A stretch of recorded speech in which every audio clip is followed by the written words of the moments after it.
I you do it. You're better at this. Just introduce yourself. Hi, everybody. My name is James Bowles, and I am a bona fide Satanist. I am an active member of the Church of Satan, but I am not a spokesperson. So if you want an official statement, you're going to have to ask a spokesperson. Everything I've got here is just my opinion, and I'm welcome to it. I am a full-time tarot reader. I'm self-employed. That's what I do. I am working on a book, The Satanic Tarot, and knock on wood, it's going to be finished and in the early stages of publishing before the end of the year. I'm really pushing hard to get that done. You can find out more about me at lefthandtarot.com, and I'm here today at the invitation of our host, Manuel, who has asked me to give a satanic perspective and opinion on a tunnel opening ceremony. Manuel, take it away. Yeah, that was the main thing. I think a lot of, especially in Germany, a lot of people are interested in that. There was a huge controversy regarding that opening ceremony. We're gonna talk about it in a second, but first I wanna explain. Basically how I met you. It was on, how do you pronounce it? Because that site doesn't exist in Germany. Fiverr? Is it Fiverr? Fiverr, yes. Fiverr. And he had this intriguing offer, because it's the kind of website where everybody sells their talents, basically, and you have all kinds of people selling all kinds of stuff. Mostly it's stuff like, I don't know, translation or programming, or whatever voiceover. Talents. Voiceover. They got so many voiceover artists on there. Holy moly! Yeah. Yeah, but you have a satanic ritual, or rather, it is people. How does it work? People write you notes with their wishes, and you include it in a satanic ceremony. Well, satanic ritual is something that's unique to the individual, and the party line that the Church of Satan has adopted and likes to let everybody know is that there's no judgment placed on the Satanist regarding his or her use of greater magic, which is ritual, usually considered to be psychodrama, but there are a number of Satanists, myself included, who take the position that greater magic or ritual magic, when a Satanist arranges the necessary implements, puts up the necessary tools, dresses in the appropriate attire, it can create a change in awareness through the excitation of one's emotions and raising one's mind to a highly stimulated state. Satanists hypothesize that change can be created according to will using methods that are not normally available. Some Satanists think that it's woo-woo and they think it's silly and they don't like to participate in it. They just don't have a need for it, and that's okay. There's no judgment placed on Satanists who take that approach. There's no judgment placed on Satanists who just don't feel the need for it. There are other Satanists who feel that there is no woo-woo, that there's no greater magic to it, that it is just psychodrama, and it is a useful way to purge the mind and body of unwanted emotions and to improve the quality of one's life. For example, Anton LaVey, take a trip in the Wayback Machine to the 1960s when he's just getting the Church of Satan going, just getting ritual going. One of the things he observed was, he could do satanic ritual on a regular basis and people would show up for it, but it was more like a community event. And people would get together just to bump elbows and, give each other a wink and a nod for being so damn devilish. But what he found is that it was more fun and more useful to just get together when people felt a need to say, fuck you to my mother-in-law, fuck that politician, screw this. And they purge, they have a mental vomit to get out all their anger, all their frustration. And so they can approach it as psychodrama. So it's self-therapeutic psychodrama to expand one's well-being and satisfaction with life. But there are other Satanists like myself who take the approach that perhaps there is more. And regarding ritual, this is something that for some Satanists is a very touchy subject. it is often a very private, deeply personal thing. They do not share their ritual practices with other people. They do not talk ritual with other people that are not already initiated to the subject.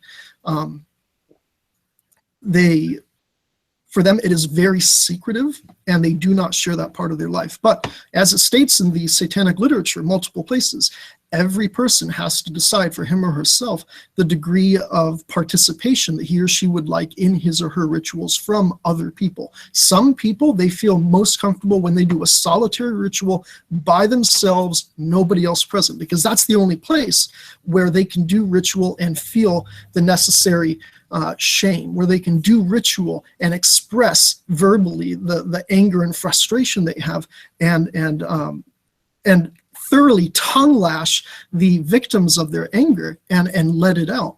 But there are other people who do enjoy group participation, and there are people like myself who have something of an exhibitionist streak. So periodically, once in a while, you caught me when I had the gig turned on. I will turn on the gig and I will accept offers when people say, I want to put a curse on somebody, or I want to become a more renowned music producer, or I want wealth, or I want this. And, hey, happy to help out. I get to indulge my exhibitionist tendencies. I get to have fun doing ritual, because ritual is dramatic. It's fun. I like to dress up all in black. I like to set up my goat idol. I like to burn the candles and set some incense, turn off the lights, and read from the Satanic Bible. For me, that is really enjoyable. I have a lot of fun doing it. And so for me, it's a win-win-win. I get paid for my time. I get paid to do ritual that I enjoy. I get paid to be dark and nasty, and that's fun. But I also get to, if you accept this premise, I get to potentially do a service for people who are looking for it. Well, personally, I believe you really, well, at least you believe in it, right? I mean, you're really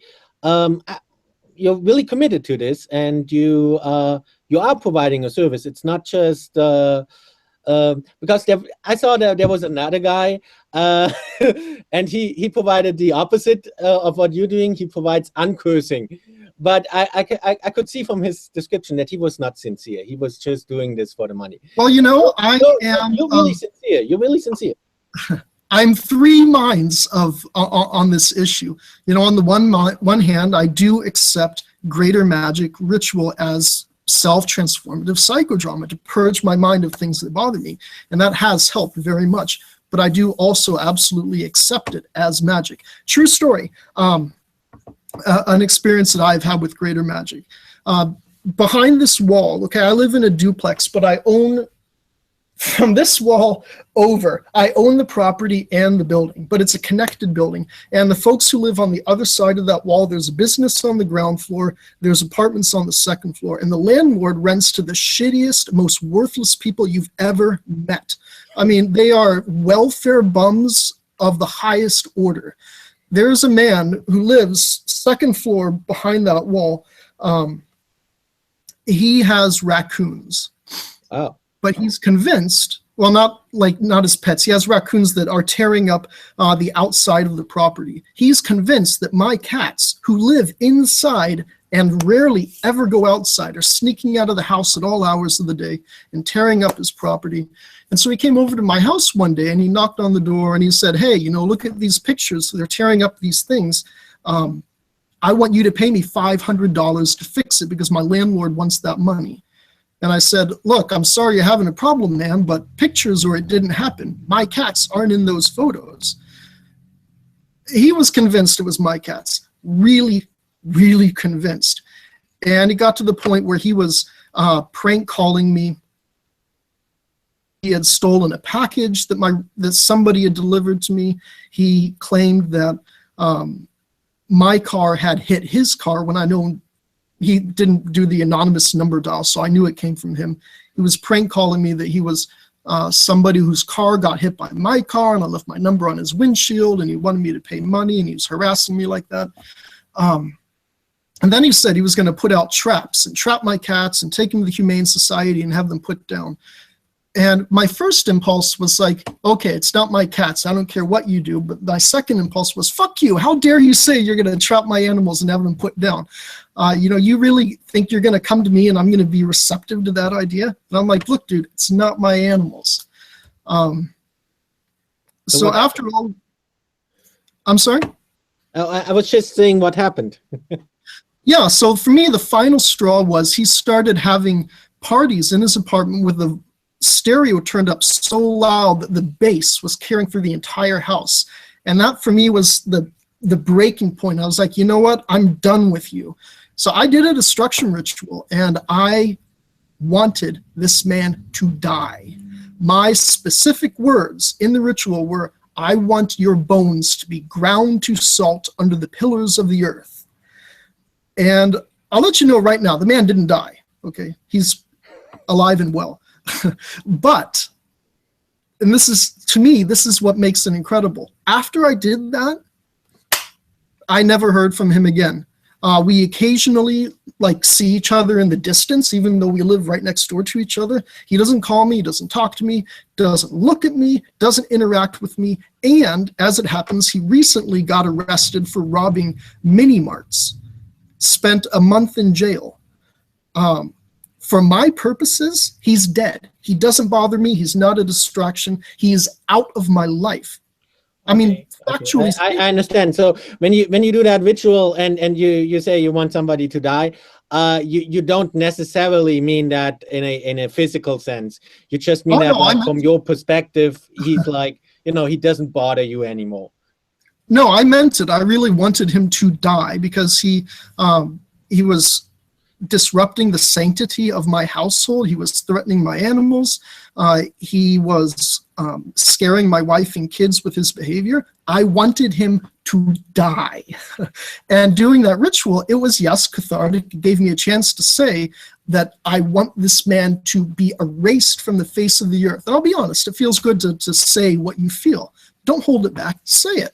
It feels good. But suppose he would have really died. I mean, then wouldn't you feel guilty then? No, absolutely not.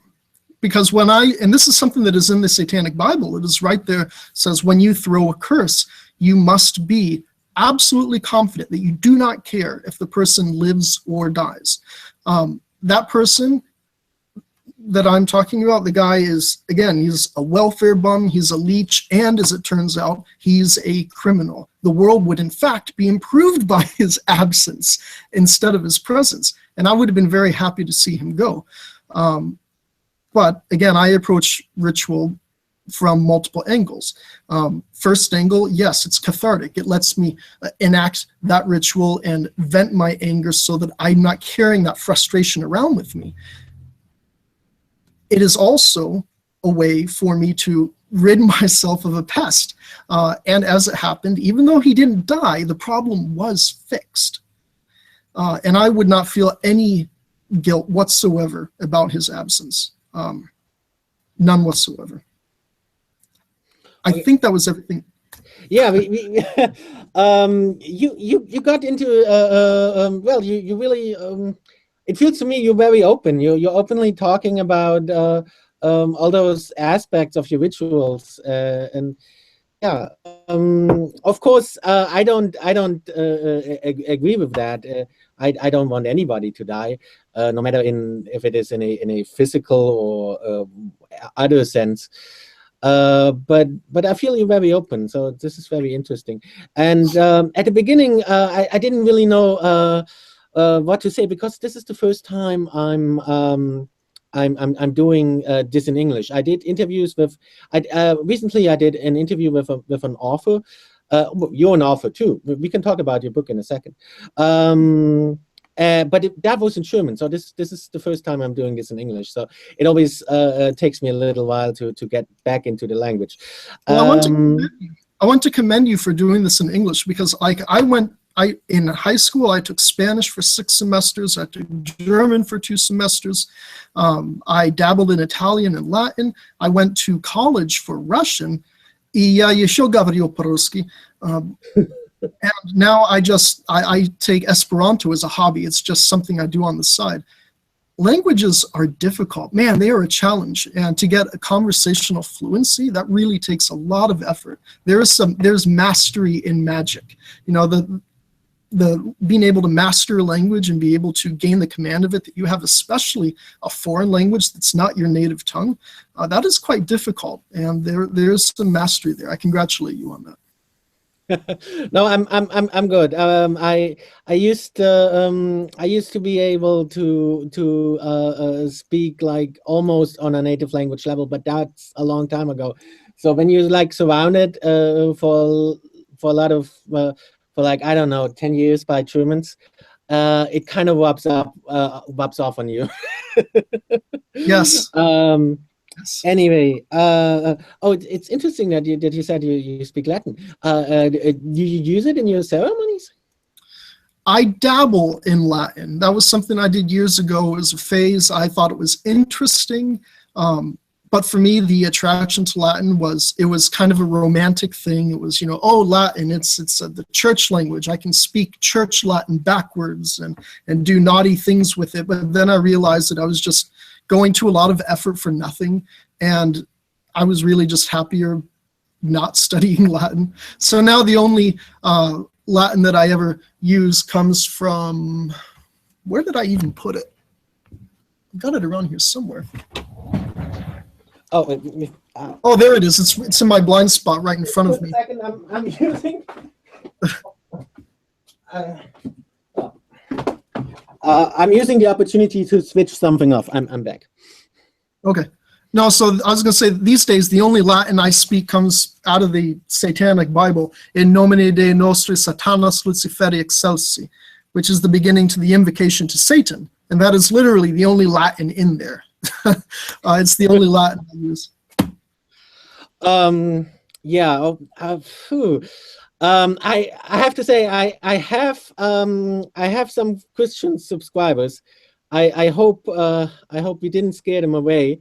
They probably haven't watched this part. They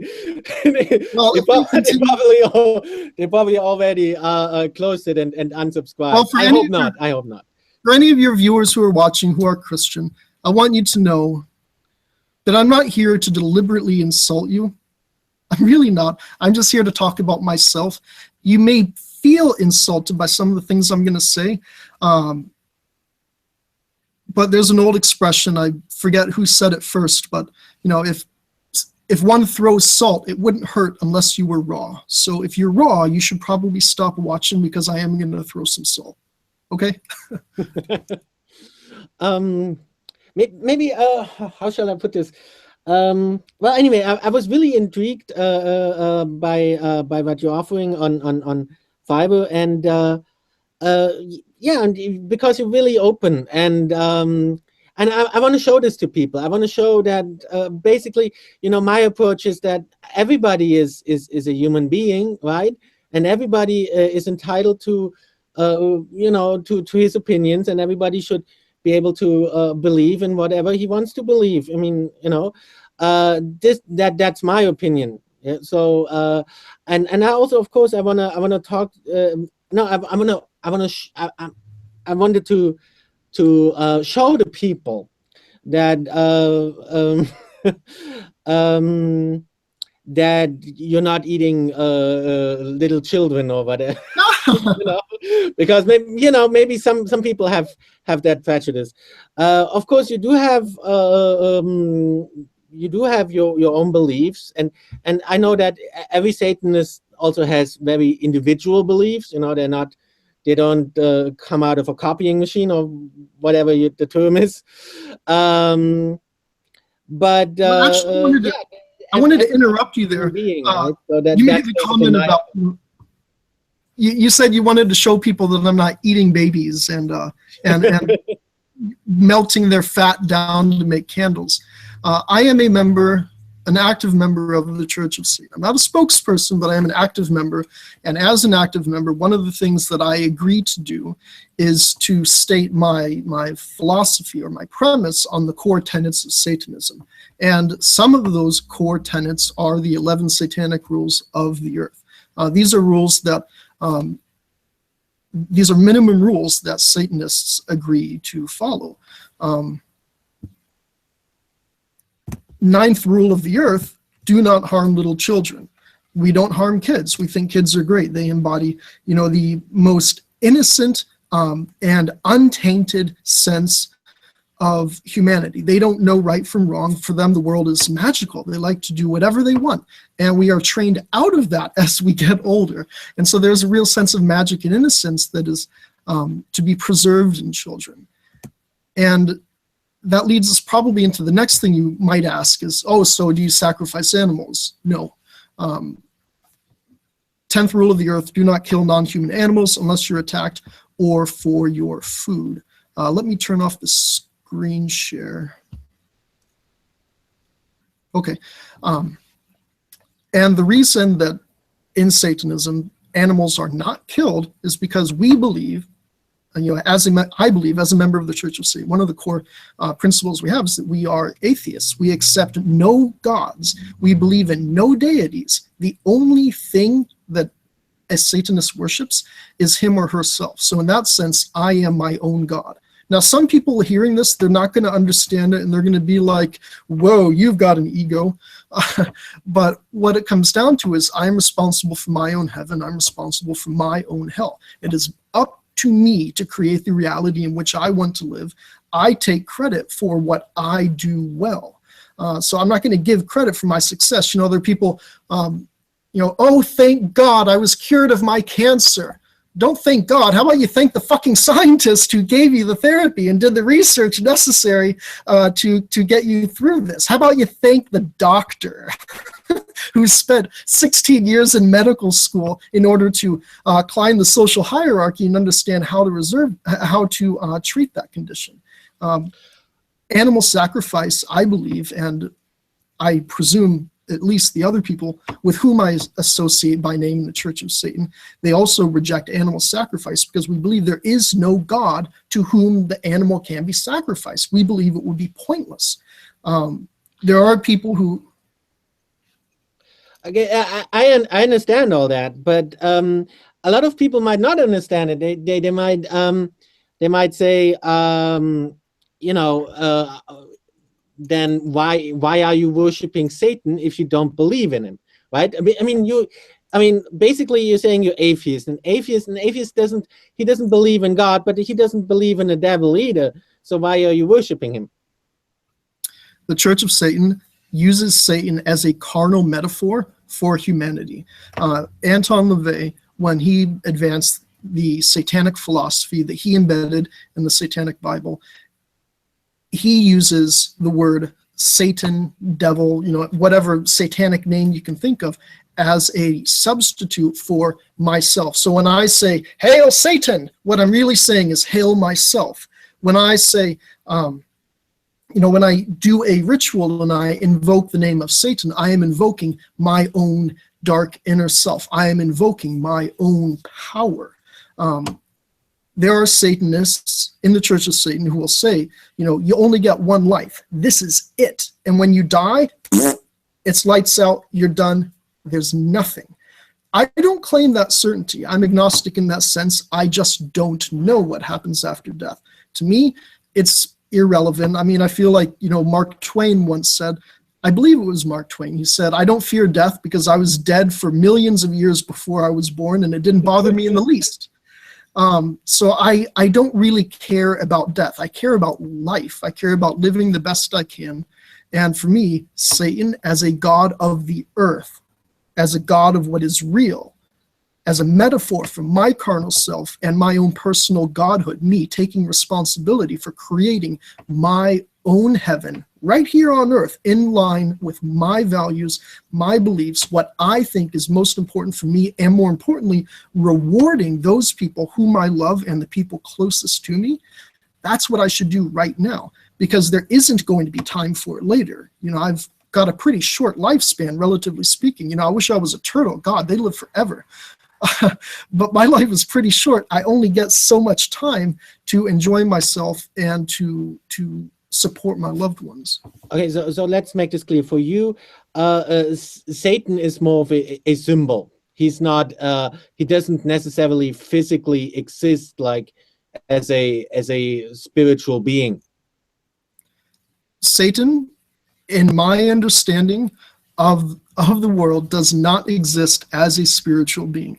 People who believe otherwise, they're welcome to their beliefs. I think it's a waste of my time for me to try and convince them out of them, because they're simply happier that way, and I wouldn't take it upon myself to go out of my way to displease anybody. You know, I'm happier to focus on my own life. But I do not believe in literal gods. I do not believe in deities. I don't believe in spirits. I don't believe in demons and devils. There is me. There is what is in front of me, and there is possibly greater magic in the world that exists and can be utilized in ritual, but I don't have any better explanation beyond that right now. I think I read on the website of the Church of Satan that they are saying, and of course not all the Satanists are saying that, but the Church of Satan is saying that they are an atheist religion. That's correct, like Shinto or Buddhism or even Taoism. And they also said that on the website. They said that they are an atheist religion like Buddhism, and I have to disagree with that because I wouldn't call myself a Buddhist, but I feel that a lot of what is taught in Buddhism is correct. So, for example, I do believe in karma. So that's one reason why I wouldn't buy your services personally, because I do believe I would create karma. But that's just my personal belief, and I don't, just like you're not going around, preaching and forcing other people to believe what you believe.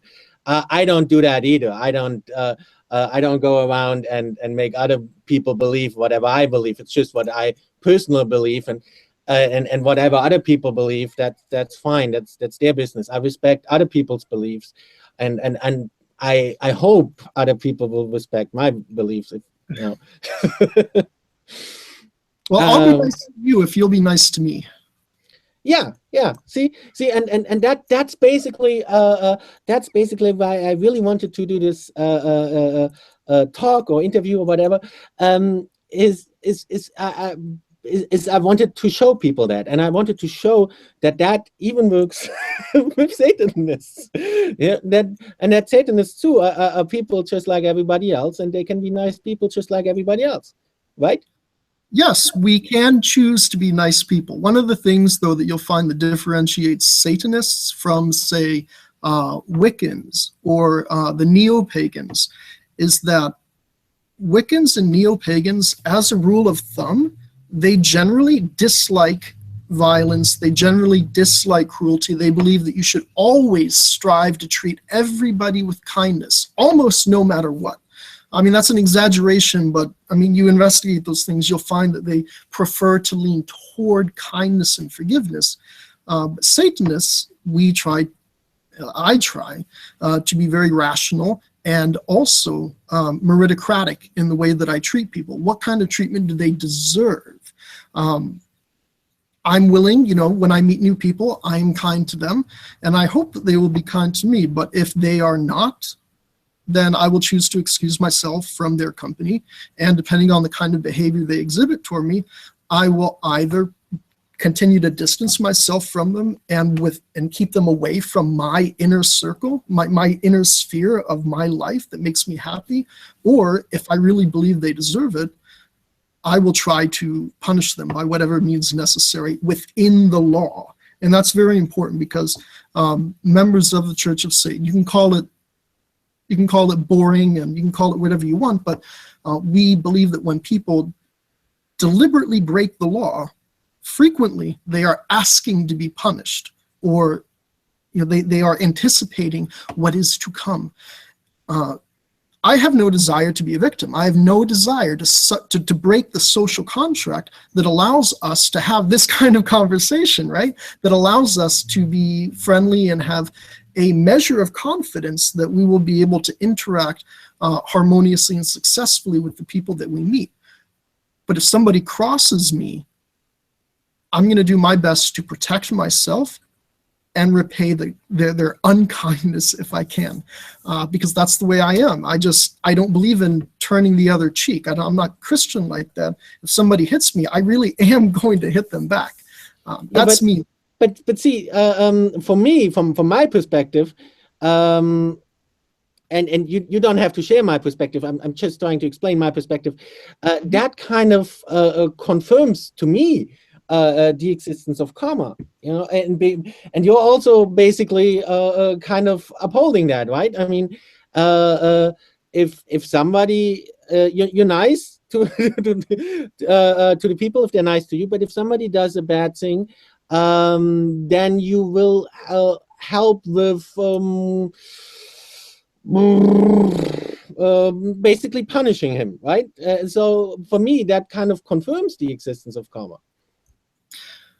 As a Satanist, I approach existence where man is the same or sometimes worse than animals. Look at the animal kingdom. You'll see there is no concept of karma there. There is no concept of sin present there. Animals don't care about guilt. They don't care about what they'll suffer in the next life. I mean, you never saw a cheetah chasing after a gazelle and thinking, oh no, what if I kill this gazelle and I turn into grass in the next life and the gazelle eats me? That doesn't happen. Man as animal, you know, we try, of course, to reconcile the best of our human nature and our human awareness, but at our core, we do have bestial qualities, and I personally think it is rather inconsistent how the greatest sins that can be committed are all based on human actions. How is it that animals can't commit sins? If humans are the same as animals, then anyway, yeah. Continue. So if man is the same as animal, you don't see animals passing judgment on each other. You know, oh, that lion, shame on him. He took down a really big buffalo. It would have been more appropriate for him to take the sick one. You know, he had such pride in taking the strongest. Well, no, he was hungry, so he caught a fucking buffalo and he ate it.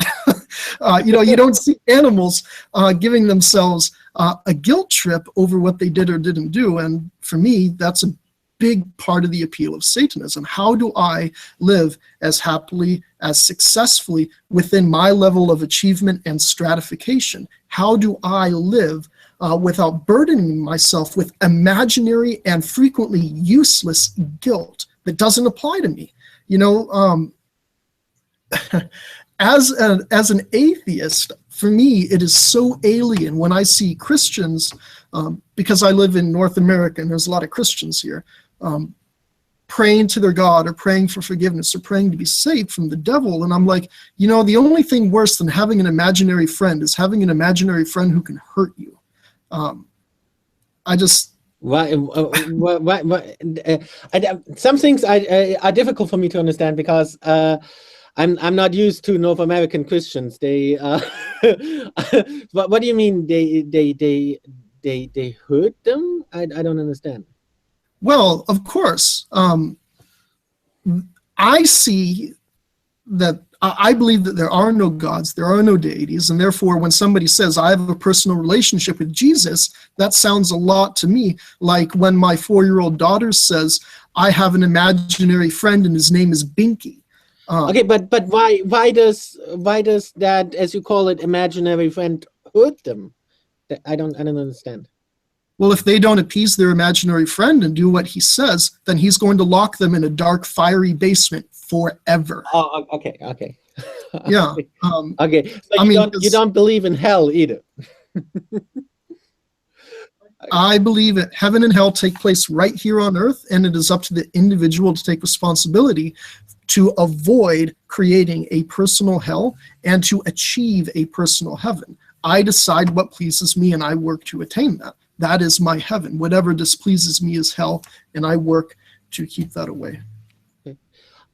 Yeah, well, I think we gave people a pretty good. I mean, you said you're not a spokesperson of the Church of Satan, but as I said, I looked into it a little, and I think what you're saying is pretty much is not, of course, isn't representative for all Satanists, but is pretty much representative for the Church of Satan, because that's also my impression I have from the Church of Satan. I am a really big fan of the source literature. I really like the Satanic Bible. I really like the Satanic Scriptures. Those were written by Anton LaVey, the first high priest of the Church of Satan, and Magus Gilmore, who is the present high priest of the Church of Satan. I think there's great wisdom in those books. There is a book called Infernalia by Michael Rose. Lots of great writing in there. I don't always agree with the perspectives that I encounter, but the principles are present in everything and can be applied and interpreted as the individual sees fit. I do try to be aware of, what's happening in terms of, the source literature and understanding where I'm coming from, because that helps me shape my satanic worldview. Okay. You mentioned you write a book. I am working on a book that I'm tentatively calling the Satanic Tarot, and the reason that I am writing a Satanic Tarot is because this is very geeky. It's very, I don't know that we even have time to go through it all today, but the existing way that the tarot is lined up today, the most dominant and popular interpretation was written by a man named Arthur Edward Waite, who was a devout Catholic and also a Rosicrucian, which is like a mystic, which is like Christian mysticism.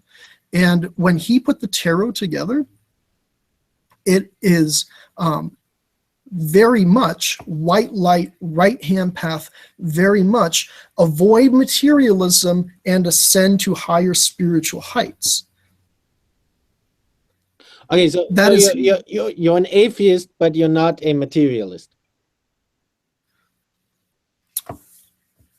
I believe in what is available to me, what is here. I try to get the best I can out of what I have, and I don't think there's anything wrong with physical indulgence. I don't think there's anything wrong with having many possessions. It's my prerogative to do what pleases me. Some people like to acquire things and other people don't. For me, I'm not really much of a collector, but I do like to be comfortable. And so for me, material wealth, if it increases my quality of life, if it makes me happier, if it increases the quality of life for my family and for my children, I'm all for it. And I'm going to do my best to keep a hold of my money. I'm not going to give 10% of my money to a church. Okay. So you also to get back to the topic, you're also doing tarot readings. And that is basically what your book is about, right? Yeah, the Satanic Tarot is going to be my approach to reading tarot cards with a left-hand path orientation. Left-hand path is usually synonymous with Satanism, but also a path that glorifies the individual. And it's going to be based around the 9 satanic statements, but also other elements that will be present in the reading. I don't have enough time to talk about it here today, but we don't have time to go into it in depth. But I think this is really interesting. Is that the first book on the subject? I mean, or is it the first book for satanic tarot reading? To my knowledge, there are no other books which explore tarot exclusively from a satanic perspective, as aligned and codified by the Church of Satan in the Satanic Bible. I am trying to find a way to communicate satanic philosophy into a deck of tarot cards so that when people get a tarot reading, because, for example, an example that I like to use is if I give you a set of sheet music that is written for a trombone, but you only have a trumpet, it doesn't matter how you play that trumpet, it's still going to be following the essential pattern of the trombone. I want to get away from angel trombones, and I want to make music written specifically for, I want to get away from angel trumpet. I cannot talk today. I want to get away from angel trumpets and write music that is written specifically for devil trombones. So this way, you're playing music with a devilish tune, with a devilish instrument. It's all going to line up. This way, when people read their tarot, it doesn't matter. They lay down the cards and they're going to get something that says right in line with satanic philosophy. Because right now, there are people like myself who are tarot card readers, who are Satanists, who follow the left-hand path. they want to read, they read tarot, but the deck that they're using was put together by a Catholic Christian mystic who wants to avoid materialism and send everybody to heaven. So it doesn't matter what they're trying to say. The cards are ultimately always going to have a spiritual and Christian attitude toward them. I'm trying to get away. You have your own deck. Yes, so I have my own deck. This one is something that is it's a prototype. I'm still working on it. And there will be another one printed soon. I'm working with another artist in Germany, actually. As far as the world goes, not too far away from you. He's going to put together a deck under my guidance, and there will be more information about that soon. So yeah, let's talk. Let's talk about what I really wanted to ask you about is. Maybe I should explain a bit. There was a ceremony last year for the what was it called again?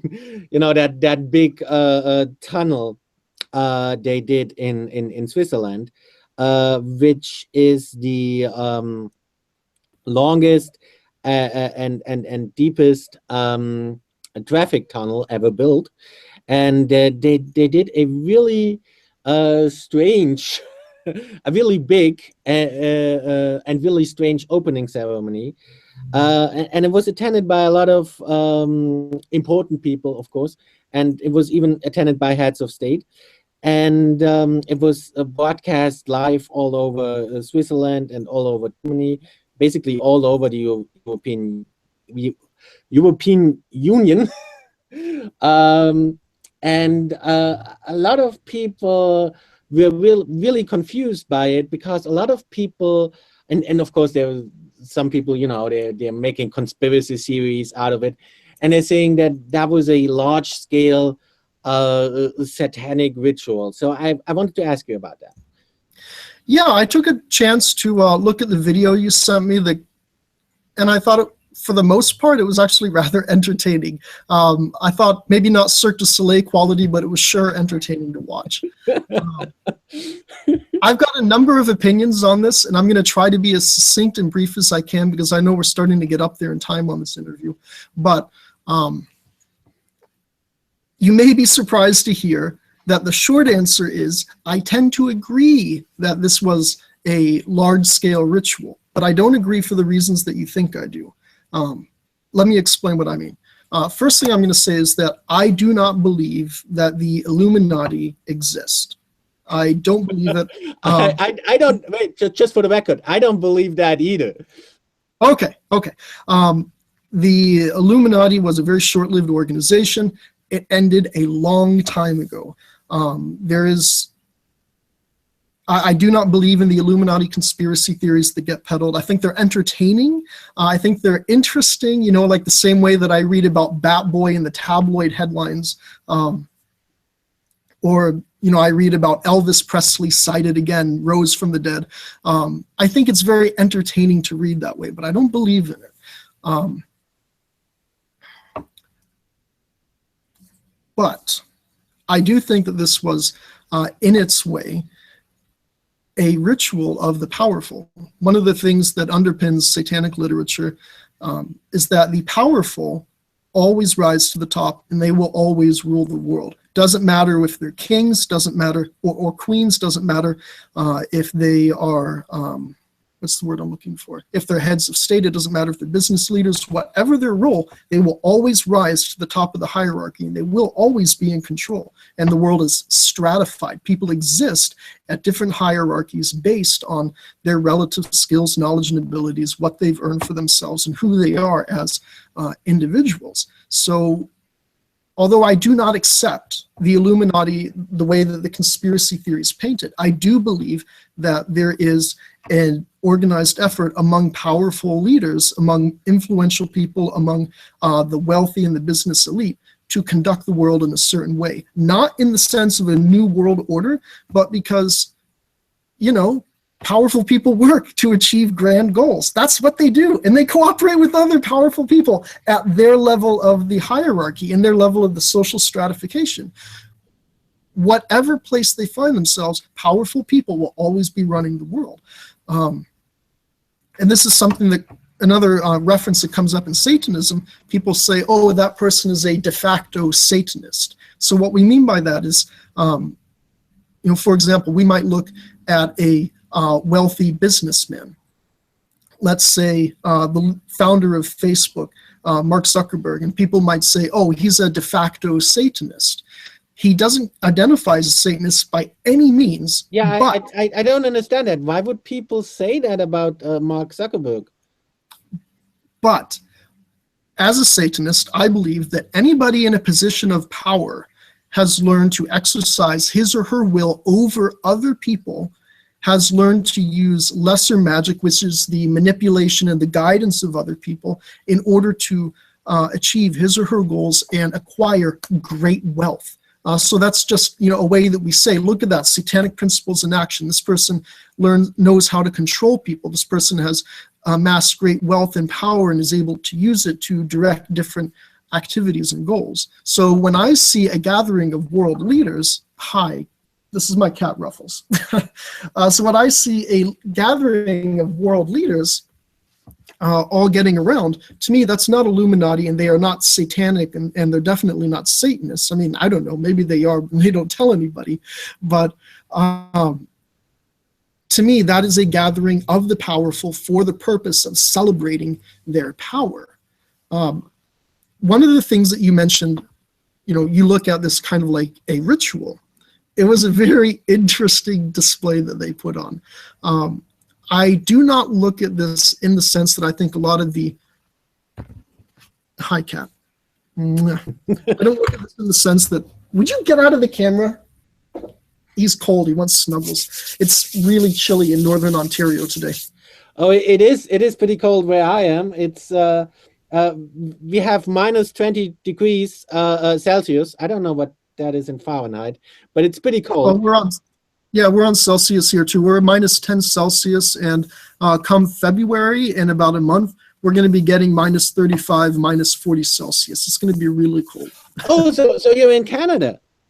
Yes. Yes. Oh, that's awesome. That's awesome. The entire time I thought you were in the US. I just assumed that because the Church of Satan is based in the US.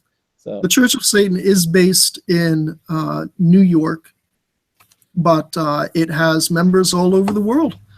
Not all of whom are open about their affiliation. I mean, there's no need for them. They get to choose for themselves. There's no need for them to, stand on the street corner and preach, Satan, come to Satan.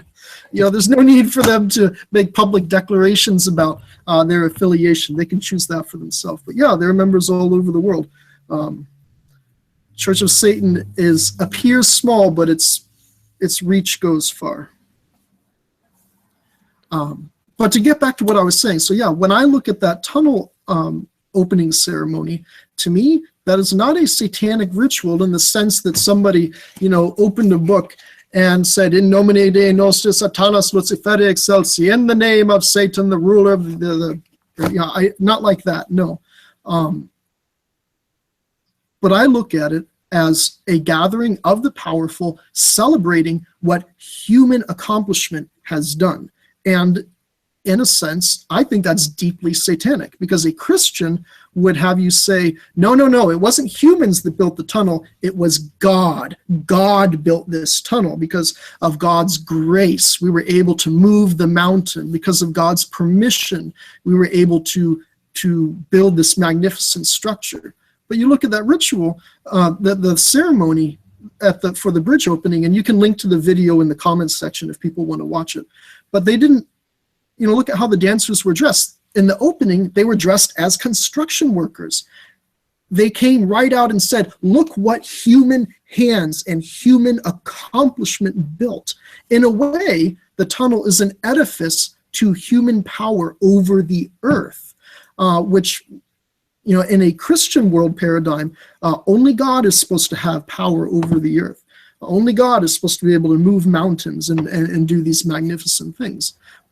This ceremony, it glorified what humans are capable of doing, what flesh and bone is able to do.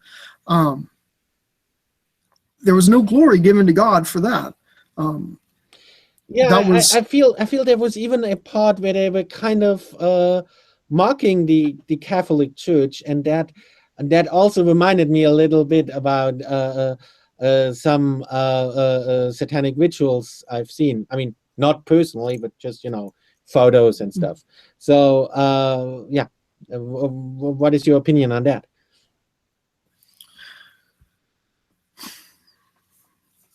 Regarding rituals that mock churches, or people read Bible verses backwards, or they pee in the baptismal font, or they defecate on communion wafers,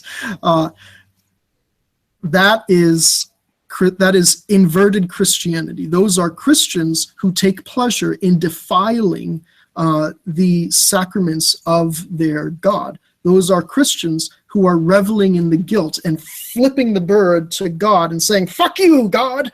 But as a Satanist, to me, God is irrelevant. Why would I need to do a ritual to offend a deity that does not exist?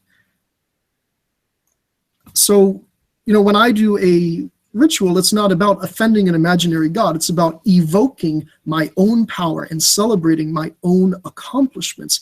The imaginary friend that the Christians worship, that's the way I look at it, doesn't even enter into it. So for me, mocking Christians, that's first phase Satanism. That's people who are angry at God, angry at Christ, angry at Christianity, and they are rebelling by polarizing themselves with the darkest, baddest, deepest, most demonic person they can think of, Satan.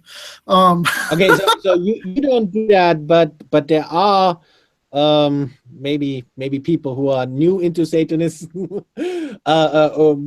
people. There are some people who do that.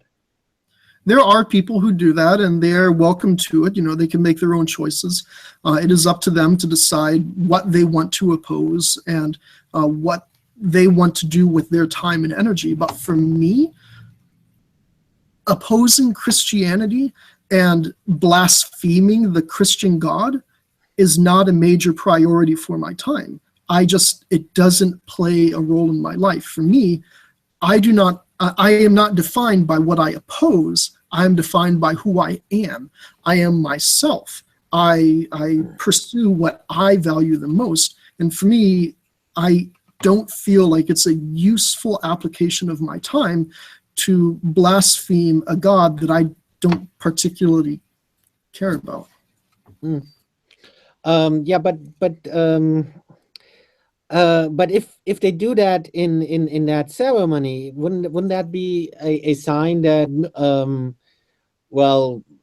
that it could be a satanic ceremony? I mean, at least they might regard it as such. I mean, whoever made the ceremony, obviously he's not going to be an experienced Satanist. Maybe he might not even be a Satanist at all.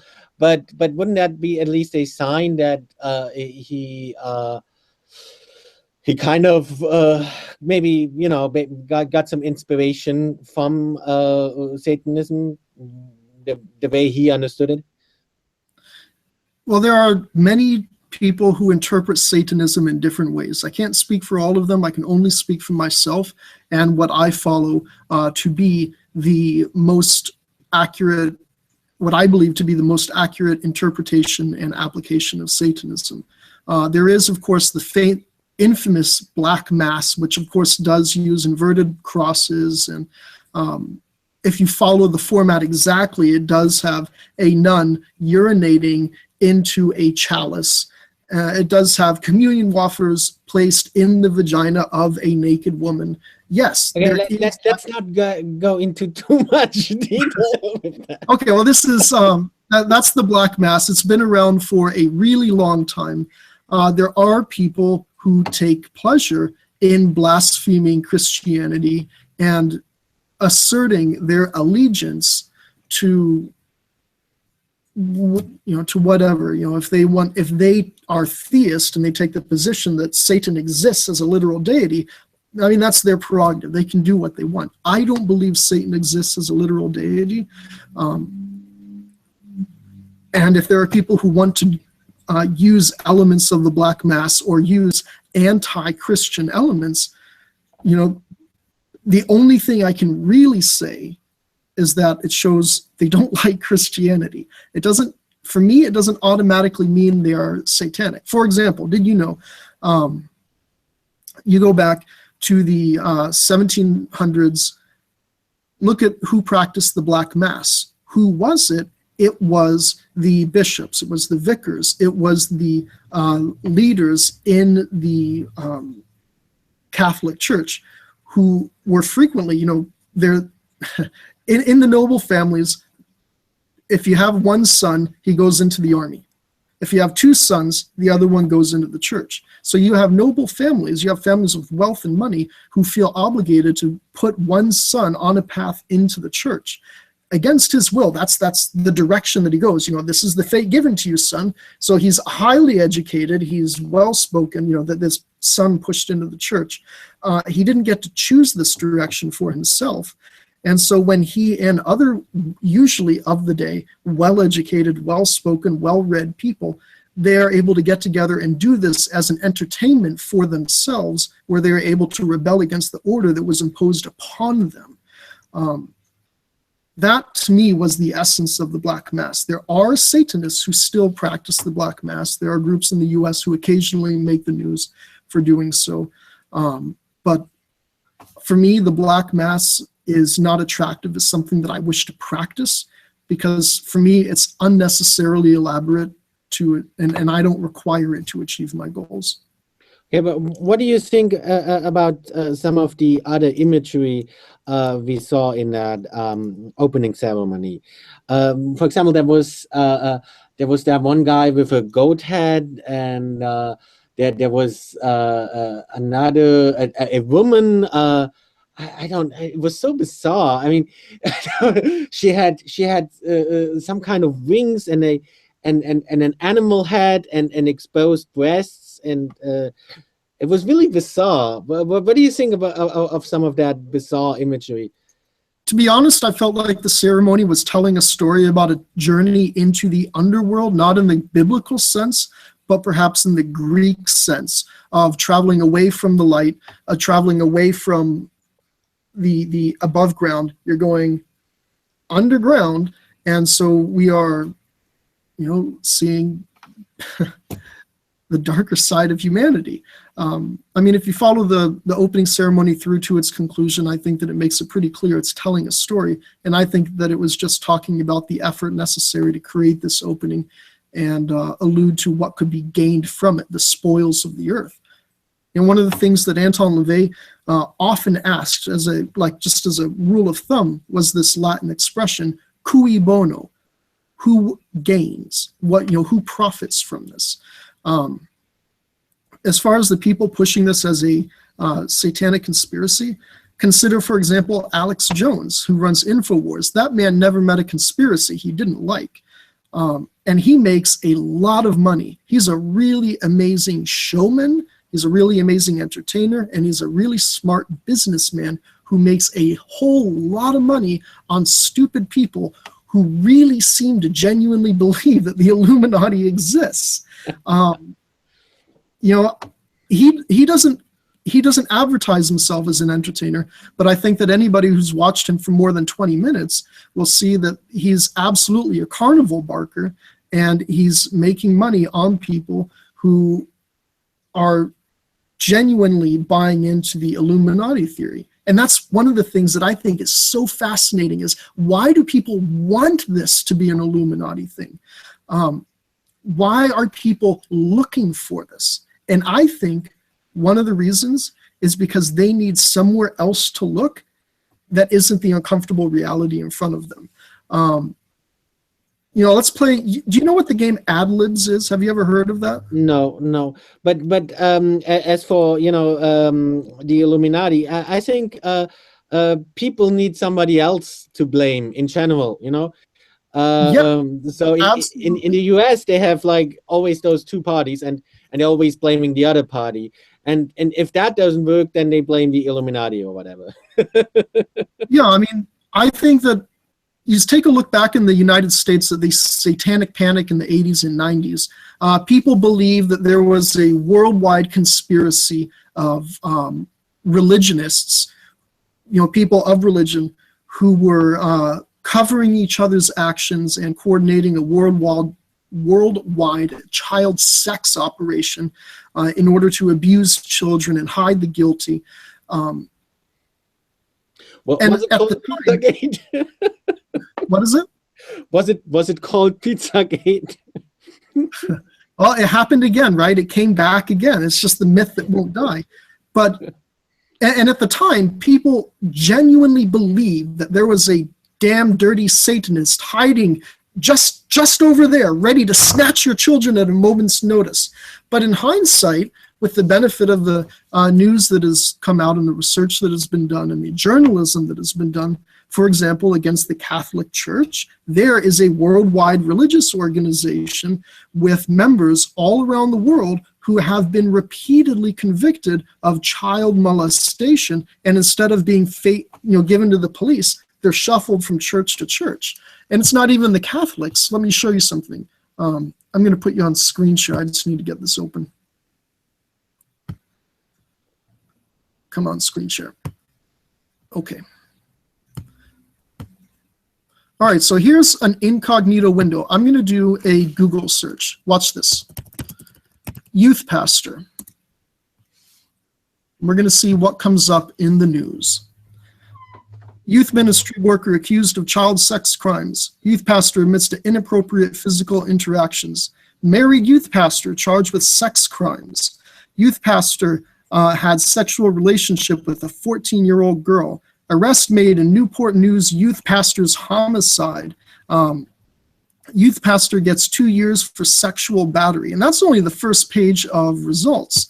You can just keep on going. And I think that it's... You didn't even search for anything explicit or specific or, No. Just youth pastor. I think it's a lot easier for people to say, it's the goddamned Illuminati who are raping our children and destroying the world, instead of having to face the reality that their parents and their grandparents and their great-grandparents have been giving money to the Catholic Church, which has demonstrably been used to protect child predators. That is maybe at this point I should say a little bit about my perspective on this, if it's okay. Oh, it's your show. Take it away. Personally, you see, I'm not an atheist, but I'm not. I wouldn't really consider myself religious either. And that is precisely why I wouldn't consider myself religious, is because religion is just a community of humans, and humans are stupid, humans make mistakes, and humans are selfish, and so on. I mean, you would probably agree with that. So since it is a community of selfish, stupid humans, they do selfish, stupid things. And actually, I'm working on a book as well, and it's going to be a book about my childhood. I've written a book before, and that was a book about human rights in China. But now I'm gonna do an autobiographic book talking about my childhood. And my childhood is special because I had a very difficult childhood, because I was actually sexually abused myself, not by any clergy, but by my mother. And so yeah, but let's not talk about this too much here, and it's very personal. I talked about it in some other videos. So I know a little bit about pedophiles because my mother was one, and also I used to work at an asylum for the criminally insane as a security guard. So of course there were also a lot of pedophiles there. So a lot of people have the impression that you know, if little children, they go to the playground, and then there is an evil man hiding in the bushes, and then he gives the child candy, and then the evil man, he takes the children away and murders them in his car or something. But that's not how pedophiles will usually operate. Not at all. No, may I? For them, it is of course a sexual orientation that they have. I mean, in my opinion, it's an illness, but they regard it as a sexual orientation. So they love children, but in a sexual sense, of course. So they don't usually, you don't love somebody that you hardly know. So they will get to know the victim, so to say.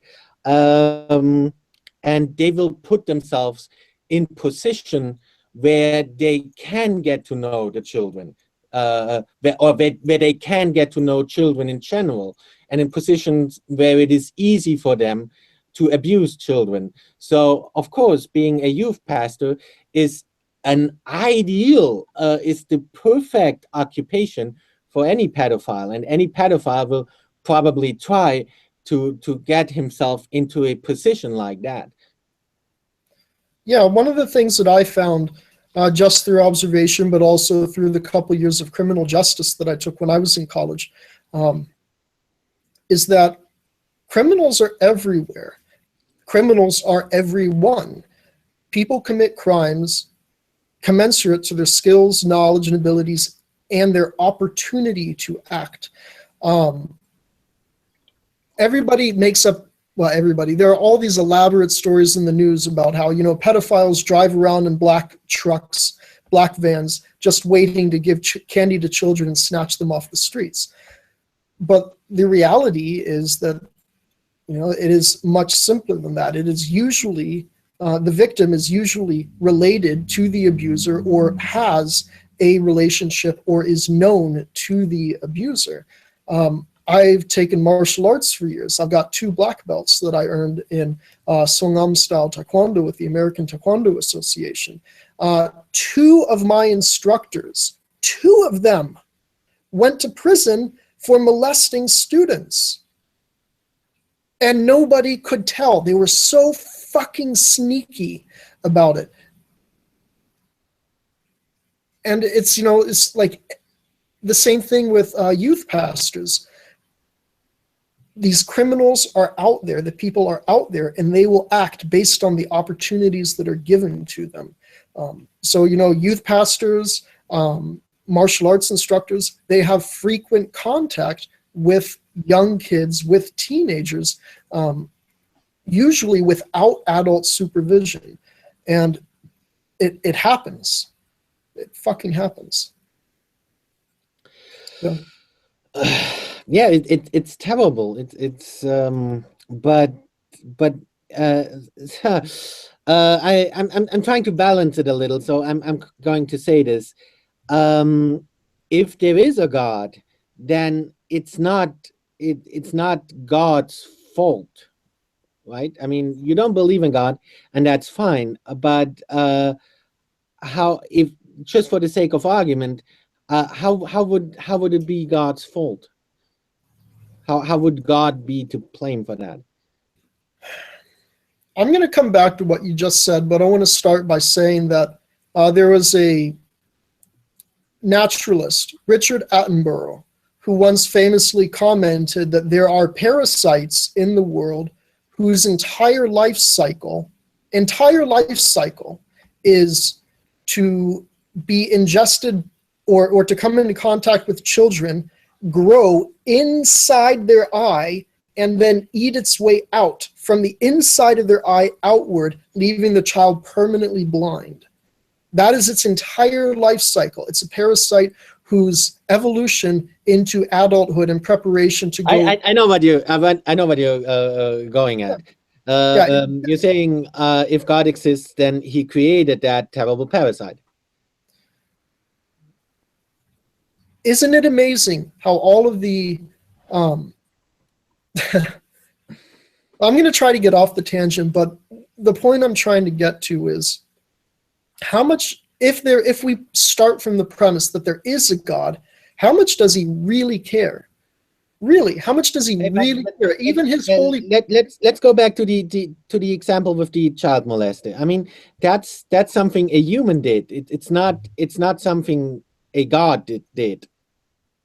Well, for me, it's very difficult to have faith in a God whose own spokespeople, whose own priests, not just one or two or three, but like a lot of them molest children serially, habitually, and when discovered, the priests who are supposed to punish them cover it up and then move them somewhere else where they can continue the crime.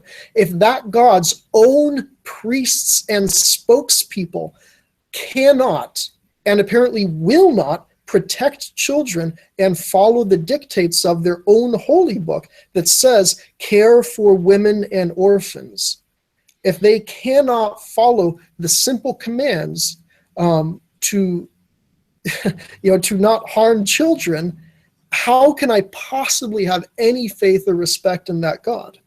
I understand that, and that is why I actually said that I'm not religious, because because religion, as I said, is just a community of humans and of selfish humans. Yeah, and but that doesn't mean, at least for myself, that doesn't mean that I am an atheist. As we said in the beginning, there were also atheist religions. So I'm still saying Buddhism isn't an atheist religion, but that's another matter. Well, you'll have to invite. But the point is, theism and religion are not the same. No, they're not the same. You can be atheist and be religious. That's right. And you can be like me, be non-religious and still be a theist. Oh, that still sounds like an atheist because of the be theist. Okay, you know what I mean. Yeah, everybody has to decide for him or herself how to perceive the world and what his or her own world paradigm is. And I can say that for me, based on my life experiences, based on what I have seen, what I have read, what I've encountered, that I'm not convinced there's a God. And if there is a God, I don't believe he's deserving of my love. Yeah, a lot of people feel that way, and I noticed a lot of people in America who have been brought up in a Christian family. They feel that way, and they feel in the end they feel disappointed. Yeah, I mean, it's like making a religion out of the Wizard of Oz, and they finally realize that there is no powerful Oz. There's just a tired old dirty man behind a curtain pulling the levers. And yeah, that's disappointing. It feels, I can appreciate how frustrating it is to be somebody who really believes that there is a great and powerful Oz looking out for you. And then a damn dirty atheist comes along like Toto and pulls the curtain back, and you see it's just a dirty old man pulling levers. For me, it was it was as I just said, my childhood was very different and very difficult. My mother was actually a Communist Party member, but not just a Communist Party member, but a how do you say that? Basically, an official in the Communist Party, and her motivation to become a communist was because in communist you have basically it's community, communist, and she was into it because of the community part, and because she wanted a community, and a lot of people go into religions because they want a community, and yeah. So and she later on she even uh, uh, even though it's actually a paradox, because communists are atheists, but when she didn't find the community she was looking for in communism, she also looked at religions and went to some religious communities, but for the community part, not because she truly believed. And that was the environment I grew up. It was a very difficult environment because I was constantly forced, constantly, there were all kinds of ideologies forced onto me. So it was very difficult. So in the end, I tried to find my own way. So I wanted to keep an open mind and look at everything. So I also looked at Satanism and read the books of Anton Samuel LaVey. And I also it even got so far that I did realize that some of the rituals and stuff, they I believe they do work, because I actually realized that myself. But at the same time, I also realized, because back then I was basically an atheist and materialist, in the sense that I didn't believe in anything higher. So, but when I saw that, some of the aspects of those rituals, when I saw that they worked, it kind of had the opposite effect for me. It made me realize, wait a minute, how could that work? Because I didn't believe in any of that. I didn't believe in any religion. So that was the point when I when I realized that Satanism was not for me, but that other beliefs, that because I didn't believe in anything, but it made me realize that basically materialism and atheism is wrong. It had the opposite effect for me. So I went to look for other ideologies, because as I said, I'm not the kind of person, I don't want to do bad things to anybody. Not even my mother, even though she abused me pretty badly. But I'm not the kind of person who would want to wish anything bad on anybody. So that's why I decided, okay, Satanism isn't for me, and instead I looked at some of the Asian philosophies. Yeah, well, Satanism isn't going to be for everybody. It is a hyper-individualistic religion, and if there are people who join Satanism because they want to be a part of a crowd, and those people frequently become disappointed when it doesn't provide the community that they want. Satanism is not an end, it is a means to an end. It does not exist for Satanists to all stand around and have a mental circle jerk with each other. It exists so that you can use it as a tool. You can use the philosophy and the religion of Satanism to advance your own personal desires and live happily, live successfully. Some people use Satanism and they are Satanists, and they see, okay, well, I need to have unrelenting drive and I must accomplish the most I can. Cool, great, good on them. But there is no shame in staying where you're at and just enjoying the life that you have, because Satanism is not hedonism. It is not base materialism in the sense of just eat as much as you can at the buffet of life and stuff your face until you get everything that you want and then just keep going and eat some more. It is Epicurean in the sense that it is about careful selection of what the individual finds most pleasing. So, I mean, I'm not independently wealthy by any stretch of the definition, but I am self-employed. That's nice. I take care of myself and my family, and I'm not in anybody's debt. I'm not in anybody's pockets. And I'm doing well for what I've achieved. I'm doing well with my family, and I like where I'm at. I do the best that I can here, and I feel no shame that I'm not driving a Ferrari. I feel no shame that I'm not, eating dinner with Mark Zuckerberg every night. I am who I am, and I'm having a good time with it. Okay, we got to wrap this up because you just spoke about family, and my wife, I think she needs me. Not urgently, but let's say within the next 5 minutes.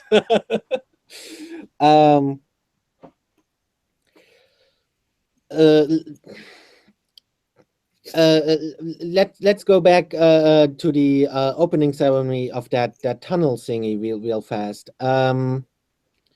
So what is your bottom line on it? I mean, could it be interpreted as a satanic ceremony? What bottom line of your opinion?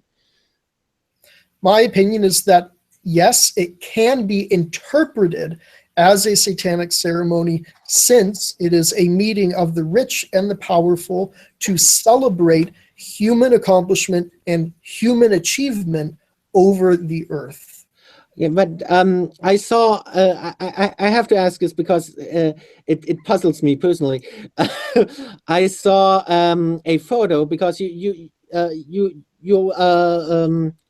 mentioned Anton Sandor LaVey quite often, actually, and I saw a photo with Anton Sandor LaVey performing a satanic ritual, and the way they were dressed up was very similar to the way they were dressed up in that ceremony. With the big animal hats and women wearing big animal hats and nothing else. So it really reminded me of that one image from that ceremony. Well, I think what you'll find is if you start from the premise that you're looking for satanic connections, then you can find that in alphabet soup, right?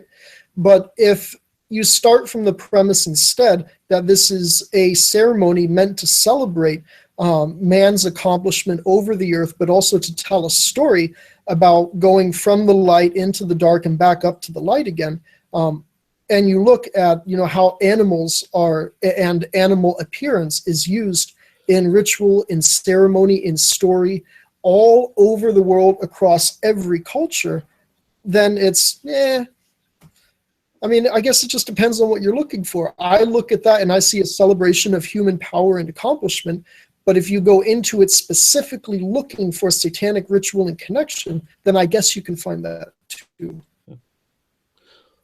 Okay. I think we had a very, very nice talk.